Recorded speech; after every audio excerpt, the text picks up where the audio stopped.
ගණන් වෙනකොට අපිට තිබුණා ගෙවත්ත කියලා අක්කර භාගයක අක්කර කාලයක අඩුම පර්චේස් 40කින් යා ලොකු ඉඩමක් අපේ වැඩිහිටි උදේිය දන්නවා අපිට ඒ කාලේ මේ පර්චේස් 5 4 8 2 පොඩි පොඩි 10 කැලේ නෙමෙයි තිබුණේ. මේ ගෙවත්ත ලොකුවට තිබුණා.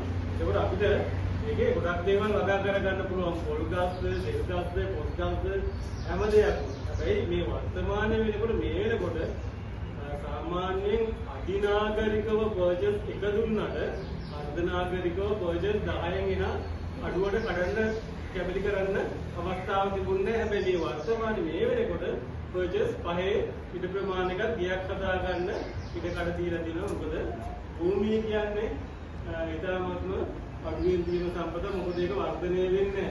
එතකොට මේ අඩු ඉඩ ප්‍රමාණයක අපි කොහොමද අපි මේ පර්චේස් එකේ මට්ටමේ ඉඳන් ගමු.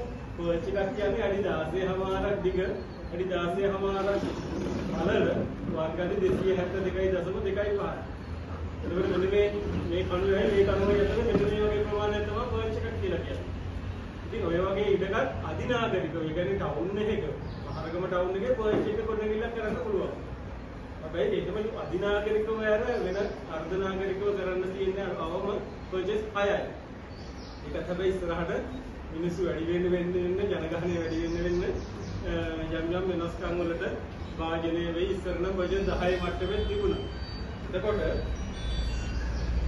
අපි දැන් මේ තියෙන අවම ඉඩ ප්‍රමාණය ඒ හදාගෙන අපිට ඕන කරන වටපිටාව නිර්මාණය කරගෙන ඊට පස්සේ කොහොමද වගා කරන්න ඉඩක් වෙන් කරගන්න කියලා.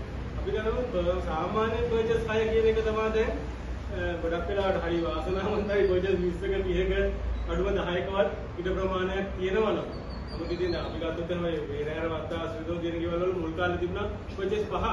ඒකත් දැන් දෙකට තුනකට ගැටලා මම හිතන්නේ ඒ වගේ ඉඩකට අඩු අව ප්‍රමාණයක් තියෙනවා. නමුත් මේ ගංගාරාම පහරා ශ්‍රීදෝ ලොකු ඉඩම් තියෙන තැන් තියෙනවා. අඩුම පර්චේස් 10වත් ඉඩකටක් තියෙන උදවිය ඉඳි.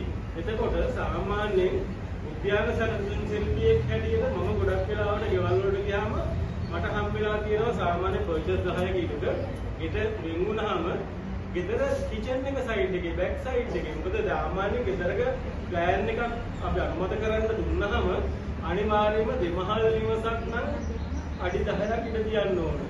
තනිමහල් නිවසක් නම් අඩි 8ක් ඉඩ තියන්න ඕනේ පිටිපස්සෙන් නැත්තම් ඒ ප්ලෑන් එක අනුමත කරන්නේ නැහැ. එතකොට මේ කිචන් ගාඩන් එකට වෙන් කරන එක මුළුතැන්දී ආසික උද්‍යානයේට අපි කියන අඩි 8 අඩි 10 කොටස පාවිච්චි කරන්න පුළුවන්. ඒ ගොඩක් තැන්වල අපි ගාම දැකලා තියෙන්නේ බල්ලන්ට ගෑම දාලා ඉදොස් පිළි කරලා ඒ පැත්තේ යන්න බැරි අපායක් වගේ පරිසරයක් තමයි ගොඩක් ඉස්සර තිබුණේ.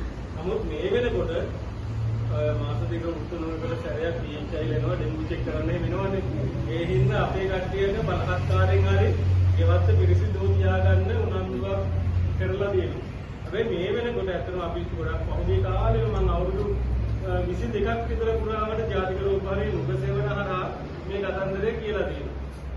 ඕනතරම් මිනිස්සු දැනුවත් කළා කිව්වා ඔයාලා ඕනතරම් බවට ඒකට ජාතික රූපවාහිනී නුග සේවන පදිංචිම වෙලා හිටියා පහුගිය කාලේ වෙනකම්. එතකොට එතනදී අපිට පුළුවන්කම ලැබුණා මේ ගෙවල් වලට ගැළපෙන නිර්මාණ අපි කරපුවා වීඩියෝ කරලා ගෙනල්ලා පෙන්නන්න ඔයාලට දැන් උනත් ඕන වෙලාවක ගිහිල්ලා බලන්න YouTube එකට නුග සේවන කියලා ගහලා බුල්ලමරසිංහ කියලා ගහලා බලන්න උන කරපු වැඩසටහන් ටික බලා ගන්න පුළුවන්. එතකොට අපිට ඒ වගේ තැනක හැබැයි මේ කිචන් ගාඩන් එක ගැන කතා කරන්නේ මේ කිතරමයි මාදි මොකද ඒකට ලස්සන වටපිටාව කිචන් ගාඩන් එකේ හදාගන්න ගොඩක් උනන්දුනවා ආදී. අපි ඉතිරිපස උද්‍යානයේ මැදවිදුල සඳුල්තලයේ උද්‍යානයේ නැත්නම් රොක් ගාඩන් එක ඔය වගේ තැන් අපිට සාමාන්‍යයෙන් ගෙදරක අලංකාර කරන්න වගා කරගන්න මොනවා හරි ගහක් වල හිටව ගන්න ස්ථාන හතරක් තියෙනවා. ඔය තමයි ඉතිරිපස උද්‍යානයේ අර මං කිව්ව පිටිපස්ස කොටස. ඊට අමතරව සාමාන්‍යයෙන් අපි ගෙවල් වල ප්ලෑන් අඳිනකොට ඉදු ප්‍රමාණය ඉතුරු කරගන්න ගොඩක් කට්ටිය බ්ලයින්ඩ් වෝල් අන්ධ විත්තිය කියලා තාප්පෙට මල්ලලා ගේ හදනවා. එතකොට අනිවාර්යයෙන්ම වෙන්ටිලේෂන් එකට දොර ජනෙල් කියන්න බෑ. අර පැත්තෙන් අර පිටකොට දොර ජනෙල් දාන්න බෑනේ තානන්නේ. එතකොට කරන්නේ නිවසට ඕන කරන හිරු එළිය වාතාශ්‍රයේ ඉන්න වෙන්ටිලේෂන් එක ගන්න අපි මැද මිදුලක් කියලා කෝට් එකක් කියන කොටස තියෙනවා. මේ වගේ තැන් දැකලා ඇති ඕන තරම්. හරිද? ඒක නැත්තම් අනිවාර්යයෙන්ම ප්ලෑන් එක අනුමත කරන්නේ නැහැ. එතකොට මෙන්න මේ කියන මැද මිදුල අපිට ගහක් වලක් හිටව ගන්න අපේ උද්‍යානයේ කොටසක් හැටියට පාවිච්චි කරන්න සහ මම අද කතා කරන ගෙදරට ඕන කරන